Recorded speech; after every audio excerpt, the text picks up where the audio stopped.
I'd like to introduce Olivier Biabo, who is founder and CEO of TCI Research. He's kindly agreed to present their latest data and travel industry insights on the US market based on the forthcoming report due to be published as part of the Partnerships in European Tourism programme.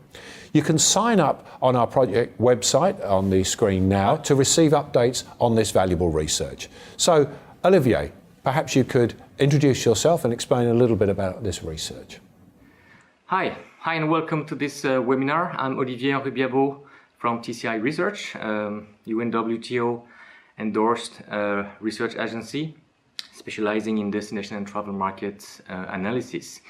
If you look for expanding your business in the US market, this seminar and webinar is definitely for you. I'm going to share with you a number of key practical insights extracted from research that we've done for the European Travel Commission in the framework of the European Tourism Partnership Initiative funded by European Commission. Well, the US market is large. You probably know it's the second largest international tourism source market right after China. $1 in $10 in the world spent in international tourism is sourced from the US market.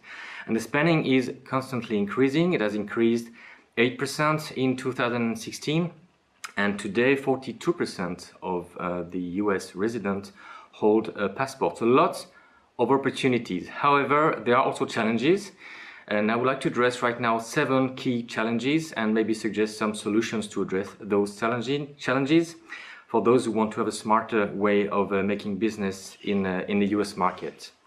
The first challenge is about the currency. Euro rise against the dollar. Well, it's just a fact if we consider now compared with maybe 1 or 2 years ago, for most of the European destination, particularly those in the Eurozone, it has become more expensive, maybe 10 to 15% more expensive just because of that currency change. However, don't assume that price sensitivity will rule forever, and instead of thinking that, just make sure that your marketing strategy is really focusing on the segments that are the less price sensitive segments, and there are actually quite a good number of them. We can think about the retired boomers, those traveling internationally, or those who are able to finance and to fund travels for their families. We can also think about the empty nesters and the affluent empty nesters who are less, price sensitive than other segments. And another way of dealing with that euro rise is to look at all the zip codes and the states that can offer both the wealthiest zip codes and also combine with the states which recorded the largest passport insurance increase. Like probably a state you would never think about is Maine, but Maine has actually recorded 83% of increase in the past 5 years for passport insurance. So there are many ways of dealing with this challenge. Another way in practice would be for you to deal with some of the tour operators over there, which are able to offer some sort of a multi-year contracts of a tour package locking in current rates. So that can kind of address the risks related to the currency exchange. Challenge number 2 is about the capacity crunch in European top destinations. We all know about this tourist go home trend, and over-tourism and crowding issues are currently putting a lot of pressure on both resident and visitor sentiment. A lot of pressure out there. So make sure in your strategy that you don't place all your bets on top destinations in Europe. Of course, sending a first-time US visitor in Europe, particularly in Italy, they will want to go to see Venice. But if you consider that there is only 6.5% of travelers from the US to Europe who are first-time international travelers, if you consider that the US market is now becoming more and more seasoned, informed, experienced, and they look for more, experience travel rather than just destinations to see, there's lots of rooms for offering them secondary or tier European destinations or new type of itineraries. There are companies like Globus or Trafalgar offering more gateways to Europe from Croatia, Portugal, Scandinavia, or in undiscovered, off the beaten track itineraries. So don't place all your bets on top destinations in Europe only. Challenge number 3 is about the competition. Competition from all other regional destinations from the US. I mean, Europe is still number 1 destination with 36% of US outbound overseas market share.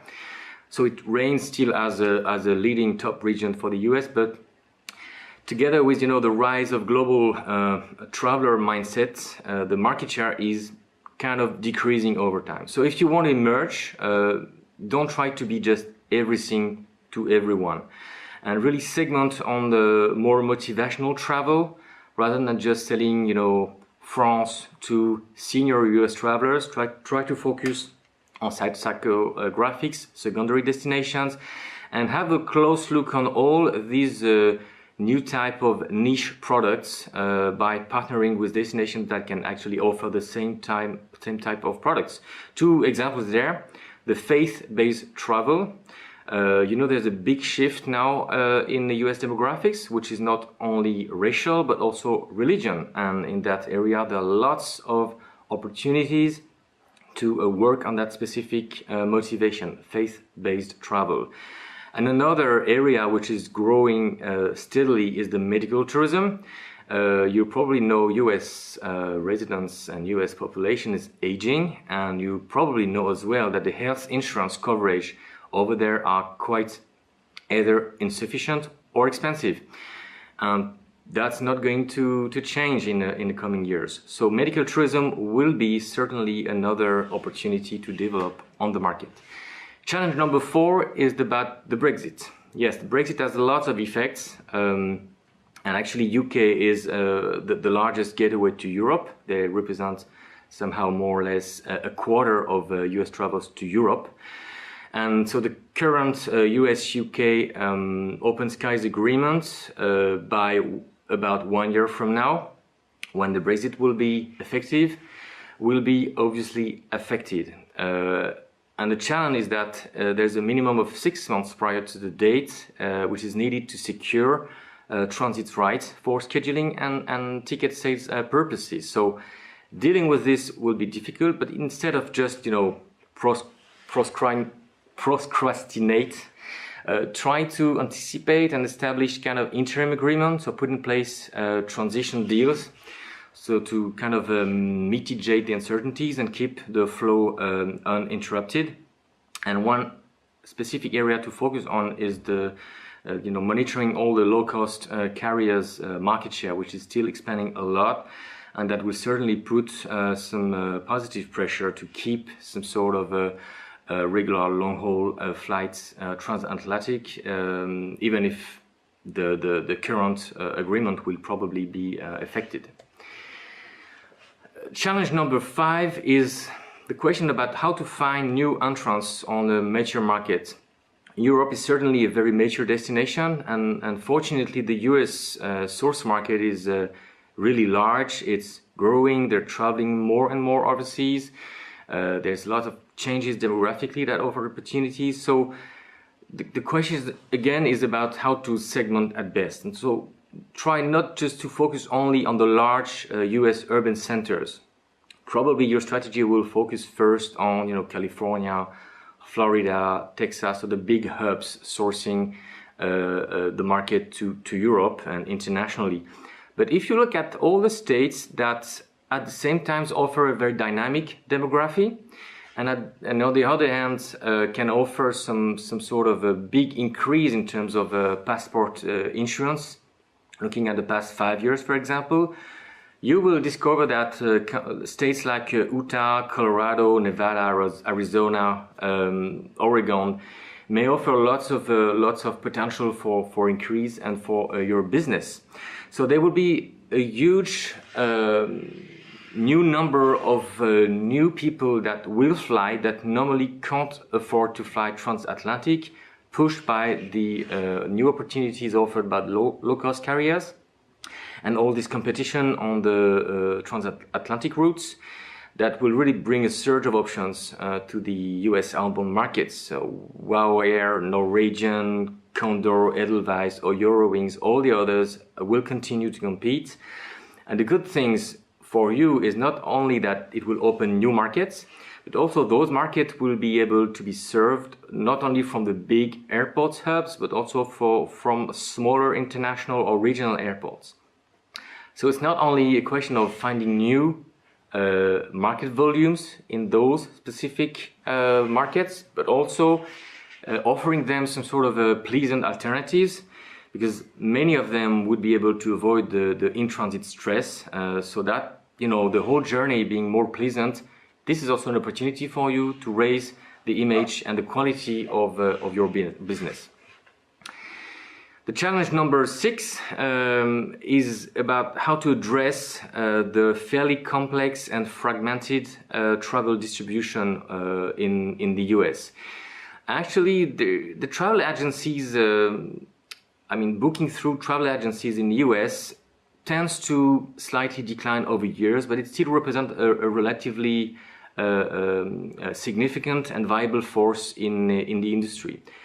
Today, there are still 17% of travelers that books through offline travel agencies, and probably most of the very promising segments for you, such as the affluent travelers or millennials, particularly the half of millennials who are traveling with their children, they are more likely to book with a travel agent, particularly when they plan a trip to Europe. So travel agencies still are a very viable force in the industry. And if you want to meet them and if you want to interact with them, there are many opportunities and many events organized in the US, but there are at least 3 organizations that you need to talk to, if not being member of, is the US tour operator, UNTWO, which is more on tour operator advocacy and consumer protection, and the National Tour Association, the NTA, which is more on business building. And joining their annual marketplace event is the must do every year. The USTA is not the kind of organization that that aims at attracting or sending US travelers abroad. They do exactly the opposite. They want to attract in the US, and they focus on domestic tourism. But it's interesting to be in contact with them as well, because they have currently discussing or in discussion a project called the Time Off Initiative. You know that US is one of the rare countries in the world which doesn't have any regulation for paid vacation, and this organization is trying to push some sort of an initiative to enlarge or increase the number of paid holiday and paid vacancies for employees. And if they do that, that would also benefit, of course, for international travel. The last challenge, I could have probably started with this one, because it's kind of buzzword when we talk about tourism. It's all about the terrorism impact and the safety feeling. Terrorism is certainly on the US market a very, very important criteria for choosing a destination, and important criteria that shape US travelers' experience, and their concern as citizen is very high, very high. So your business must absolutely address the issue of terrorism threats, terrorism impact. Don't kind of sugarcoat the reality of the terrorism threats. Make sure that for that particular market, you really inform them before, when there are destinations, be transparent. And if by any chance, unfortunately, something happens, then and if that's kind of impact your brand, make sure to use a public relations agency to deal with that. Having said that, Europe is a kind of a very good performer in terms of delivering a highly safe experience. Referring to our TravelSat survey, which is a benchmarking survey measuring the destinations visitor experience in a standard way everywhere.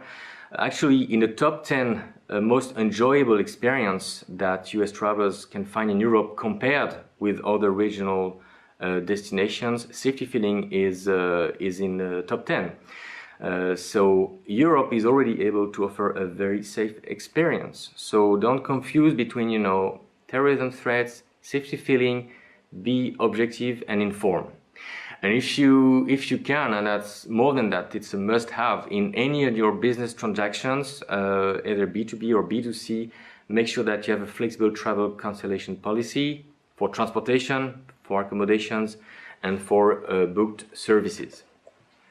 I will stop and leave you finally with one little tip. I've been talking a lot about segments, and best way to understand about which segment has the best potential for you is just to measure it. So perform a deeper segmentation analysis on US market profile. You can see here on the slide the question that European Travel Commission is asking with us on potential US travelers to Europe. So what is on the wish list? And as you can see, there are lots of colors. Some would expect from the stay in Europe to enjoy the nature, although others would expect to see, of course, the renowned attractions. Some would like to learn something. Some would like to taste new flavors, to acquire skills. So the beyond demographics, make sure that the segmentation is really based on psychographics and motivational and experience more than just putting destinations on the map. So psychographics, needs and gap analysis is really a must-do for expanding your business in the US. Okay, I now have to leave you, and I wish you, of course, the very best success for your business in the US, and we hope to hear from you very soon.